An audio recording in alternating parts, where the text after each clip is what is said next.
යාළුවොත් එක්ක ගිහිල්ලා මිනිස්සුන්ට ජීවිතේ සතුටක් ප්‍රීතියක් විනෝදයක් තියෙන්න ඕන. මොකක් කරේ වුණාම කවුද ඉන්නේ? කවුරුවත් නැහැ පින්නතුනේ.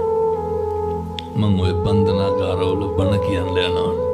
අවුරුදු 21 22 කොල්ලෙක් කියනවා හාමුදුරුවනේ එළියට ගිහින් මේවා කියන්න. හැන්දෑවේ ගෙදර ඉන්න නෑලු කෝල් වෙනවලු. කාගෙන්ද? යාළුවෝන්ගෙන්.